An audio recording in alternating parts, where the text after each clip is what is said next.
بسم الله الرحمن الرحيم. أولئك عليهم صلوات من ربهم ورحمة وأولئك هم المهتدون.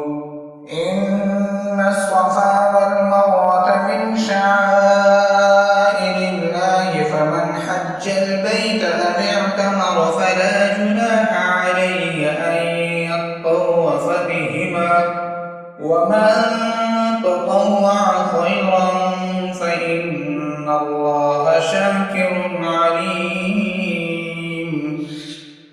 إن الذين يكتمون ما أنزلنا من البينات والهدى من بعد ما بيناه للناس في الكتاب أولئك يلعنهم الله ويلعنهم اللاعنون، إلا الذين تابوا وأصلحوا وبينوا فأولئك أتوب عليهم وأنا التواب الرحيم.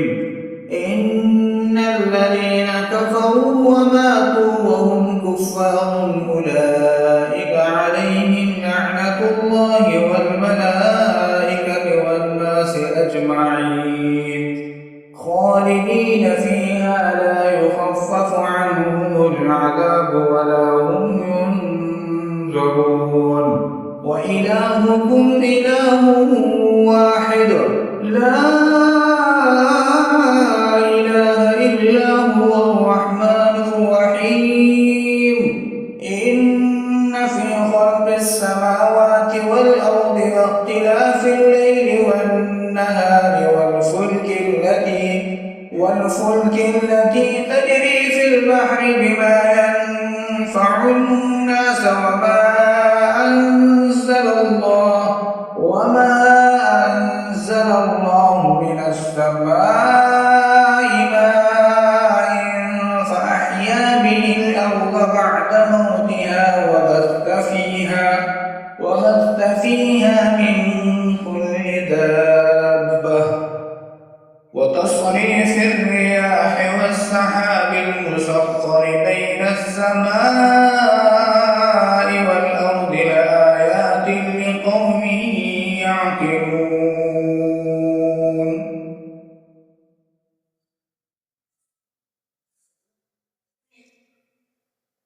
ومن الناس من يتخذ من دون الله أندادا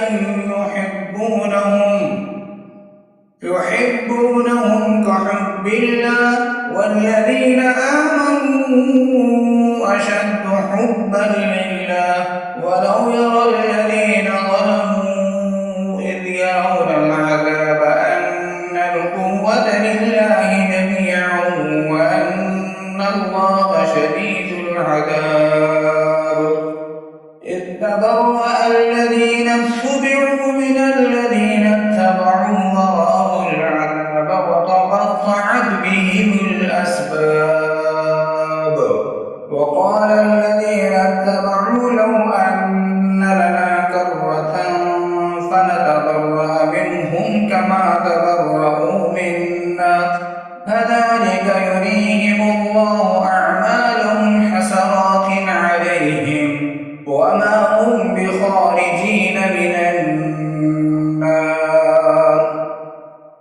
يا أيها الناس كلوا مما في الأرض حلالا طيبا ولا تتبعوا خطوات الشيطان إنه لكم عدو مبين.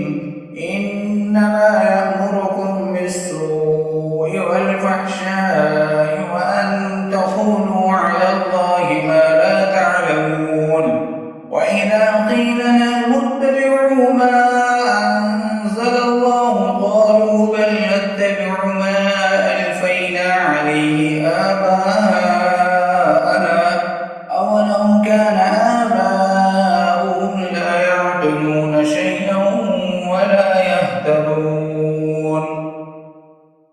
ومثل الذين كفروا كمثل الذي ينعق بما لا يسمع إلا دعاء ونداء صم بكم عمي فهم لا يعقلون يا أيها الذين آمنوا كلوا من طيبات ما رزقناكم